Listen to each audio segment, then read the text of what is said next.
Olá, eu sou a Carla Nascimento e você está aqui no meu canal Terapia Online, onde a gente conversa sobre psicologia, psicoterapia e relações familiares. Hoje a gente vai falar sobre gatilhos emocionais. O que a gente pode fazer para evitar gatilhos que atrapalham as nossas relações, que dificultam, que causam desentendimentos e desequilíbrio? Como que a gente muda essa situação e melhora esse ambiente familiar? Vamos lá?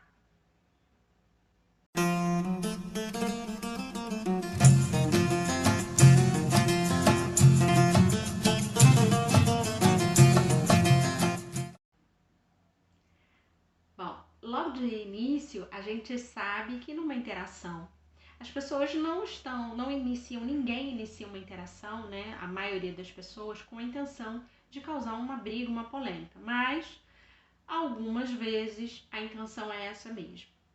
E isso acontece por alguns motivos que eu vou falar daqui a pouco.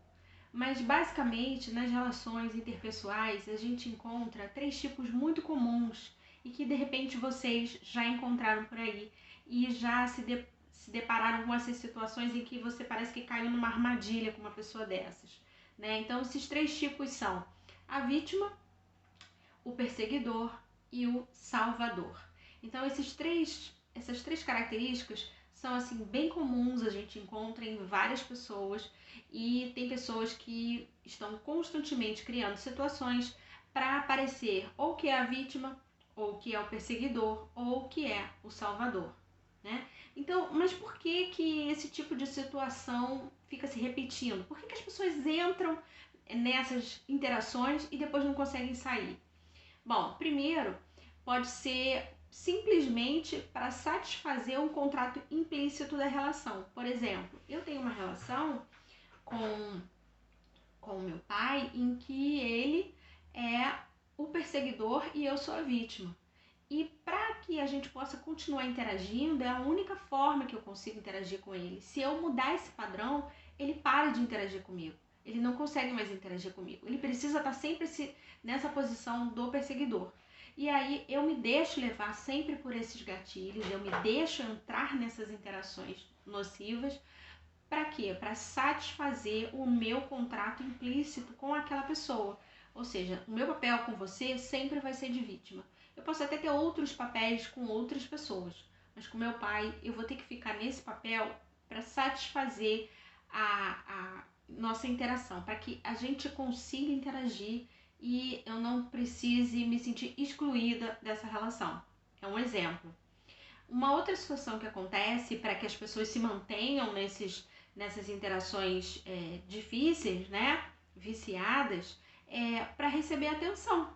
Então, uma pessoa que está sempre criando um drama, que está sempre criando uma situação de conflito, ela chama atenção, ela consegue manter que as outras pessoas da família sempre olhando para ela, dando atenção, né? Então, é uma necessidade de suprir, aí é uma necessidade de ter atenção sem fim do resto da família. Uma outra opção, né, uma outra opção para a gente entender por que as pessoas entram nessas interações é manter uma posição diante da vida, ou seja, eu me sinto melhor que os outros, eu realmente me sinto melhor que os outros, eu acho que eu sei mais, tenho mais capacidade, eu sei analisar melhor as situações. Então, eu sempre me coloco na posição do salvador. Aconteceu uma crise na família, sou eu que vou resolver. Eu vou tirando, eliminando as outras pessoas, eu desconsidero as opiniões, eu desconsidero a ajuda que é oferecida. Porque eu sou salvador, eu preciso estar sempre nessa posição, porque é a minha posição diante da vida. E aí na família eu fico com essa característica, eu fico com esse título, eu fico com essa única forma de interagir, né? Muito bem. Essas interações aí, elas também querem dizer, muitas vezes, né, como que o indivíduo ele se vê diante da família. Então ele pode estar se vendo, ele pode estar criando essas interações e disparando esses gatilhos emocionais para criar esses momentos aí de chamar a atenção, de se colocar como vítima ou como perseguidor, porque ele tem um sentimento de que ele não está bem e que o outro está bem. Ele pode ter um sentimento de que ele tá bem, né? Eu tô bem aqui nessa interação, mas o outro não tá bem, então eu tenho que fazer o que eu tenho que criar alguma situação para tentar ajudar. Eu posso também ter uma ideia de que tá todo mundo bem, e aí com isso eu sou o tipo de pessoa que mantém o equilíbrio nos meus relacionamentos. Ou eu posso também estar com um sentimento de que ninguém nunca está bem. E com isso, ou eu posso estar me colocando sempre na posição de vítima, ou sempre na posição de perseguidor, ou sempre na posição de salvador, porque eu tenho uma sensação de que ninguém está bem ali. Então esses são os motivos, as maneiras de ver a relação que também geram esse desejo de iniciar um gatilho emocional, de iniciar uma situação e depois manter aquele meu papel, aquele meu padrão de relacionamento. Vou falar agora então de exemplos de expectativas irrealistas sobre si mesmo que acabam iniciando gatilhos. Então eu tenho algumas expectativas que são irreais sobre mim, sobre como eu devo me comportar, sobre expectativas de coisas que eu acredito que são verdade, mas que no final das contas vão acabar atrapalhando a minha relação com o outro. E aí eu vou dar alguns exemplos aqui agora. Primeiro, por exemplo, eu posso pensar assim, eu tenho que ser razoável, eu tenho que sempre ser uma pessoa razoável. E aí eu acabo provocando o outro para que ele perca o controle e de alguma forma eu pareça ser o razoável.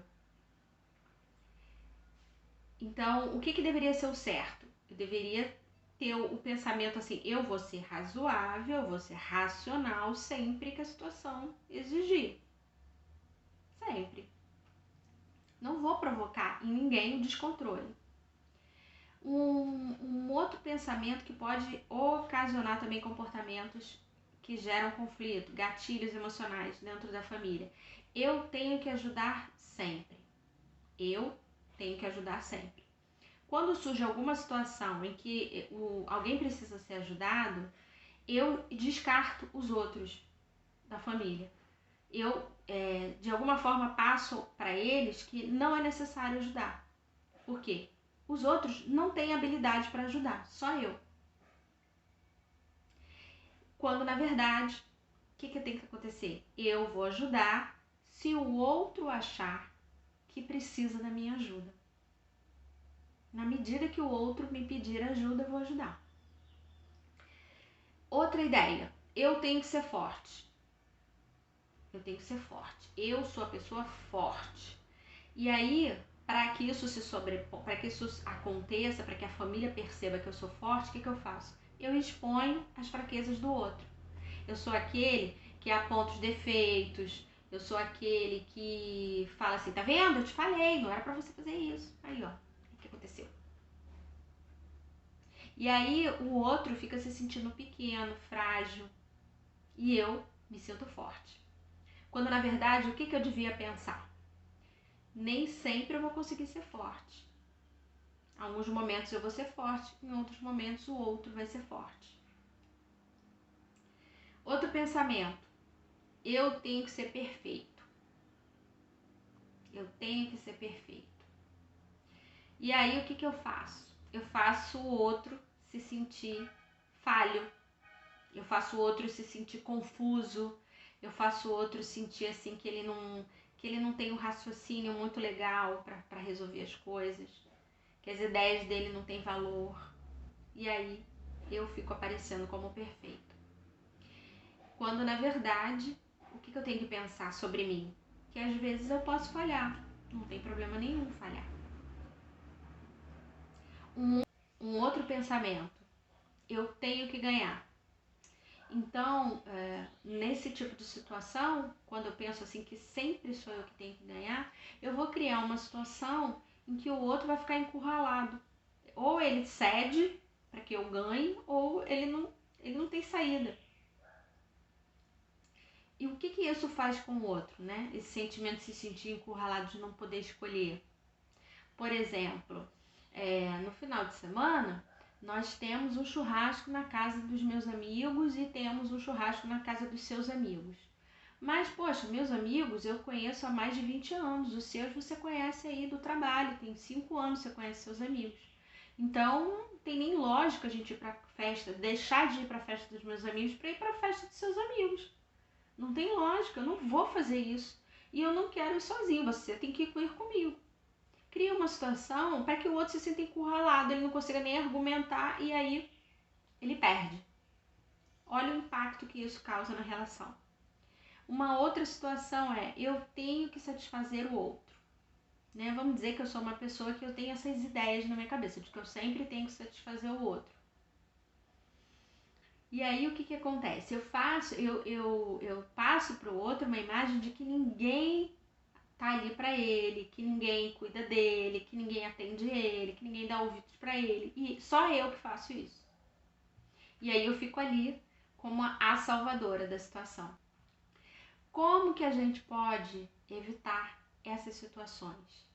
Sempre, você pode acontecer, né, de você cair na situação e não perceber, mas aí você tem que voltar e analisar como foi que isso começou, né? Quem foi que começou?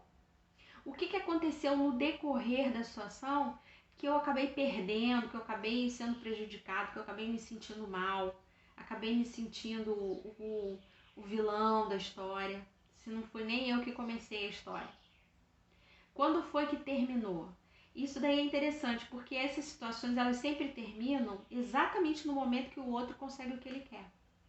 Por exemplo, você tem uma situação assim que a pessoa tá falando assim, eu quero tanto trabalhar, mas eu não consigo trabalho. Aí o outro fala, poxa, você já foi na empresa tal? Você já entregou o seu currículo para aquela pessoa que entende e pode dar uma olhada para ver se precisa melhorar alguma coisa no seu currículo? E aí a outra pessoa que está procurando emprego fala assim, não adianta isso não. Esse negócio de corrigir currículo não adianta nada não, tem que ter indicação. Mas eu tenho uma indicação, eu tenho uma pessoa que trabalha numa empresa, mas é um trabalho simples, é um trabalho que tem que pegar no pesado. Aí eu falo, não posso, tem problema de coluna, não posso. Não vai dar. Aí, num determinado momento, a pessoa fala assim, olha, deixa pra lá, você não vai conseguir me ajudar. Minha vida é muito difícil, ninguém consegue me ajudar. E aí encerra o assunto. O que aquela pessoa conseguiu com isso? Ela conseguiu mostrar que ela é a vítima, que ela é coitadinha, que ninguém consegue ajudar. E que nem você, com todas as suas opções, vai conseguir ajudar. Porque o problema dela é muito maior do que você imagina. Então, aí a interação interrompe. Então, observar como é que ela termina também te dá muitas indicações do que o outro estava querendo ganhar, qual era o ganho que ele estava buscando ali naquela situação, né? Quais as necessidades suas também que estão sendo supridas com esse gatilho. Porque nesse exemplo que eu dei aí, da pessoa que tá falando do trabalho, né? Pode ser que eu consiga alguma coisa para te ajudar e dando várias opções. Ela tá na posição do quê? Do salvador, que é uma posição que ela gosta de estar. Poxa, me pediram ajuda, agora eu tô bem, eu vou fazer o que eu mais gosto de fazer, eu vou salvar a pátria. Então, até que ponto aquela situação ali, que não foi nem iniciada por você, ela também está te satisfazendo. Diante de alguém que insiste em interpretar erradamente tudo que você fala, será que você consegue deixar essa pessoa ir embora com o seu mal entendido? Ou você vai ficar sempre com aquele desejo de que o outro aceite que é você que está certo, que você que sabe, que você que tem que ganhar?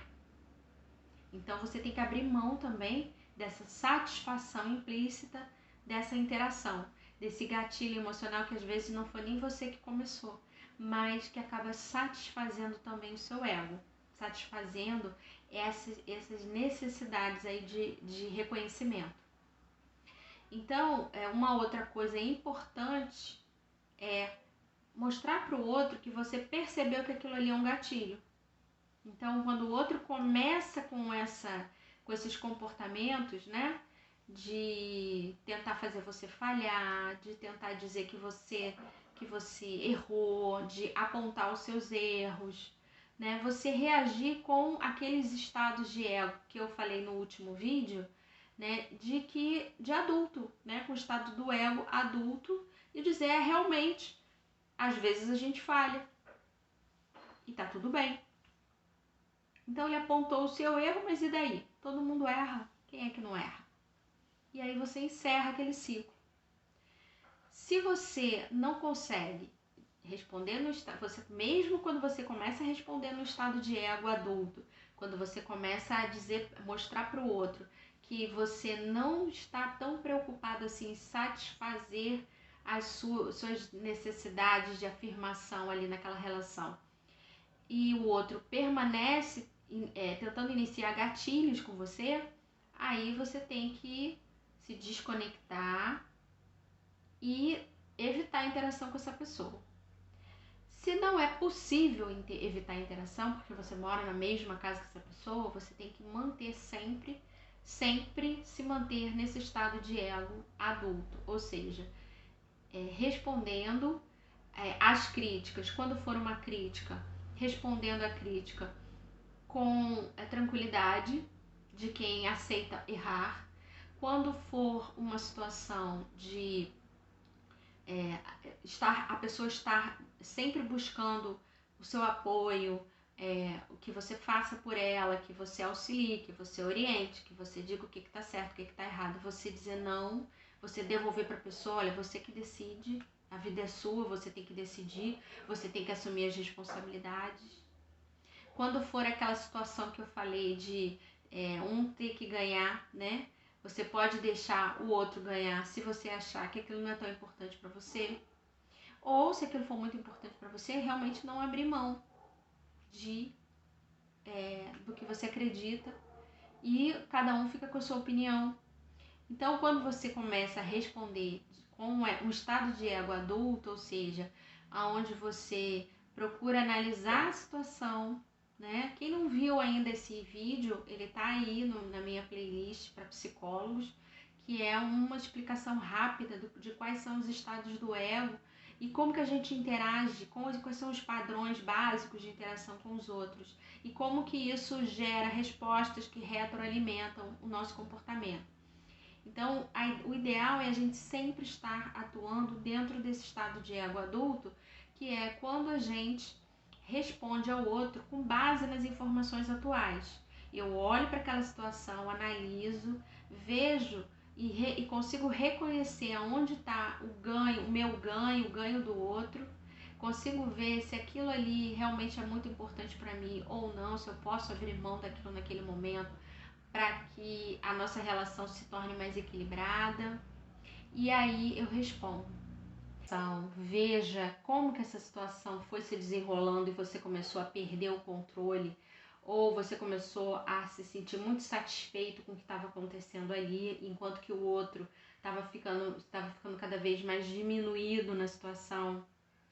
E não se deixe mais cair nessas armadilhas, para que as relações vão melhorando, vão amadurecendo e vocês vão conseguindo aí manter um estado de harmonia, de tranquilidade nas suas relações familiares.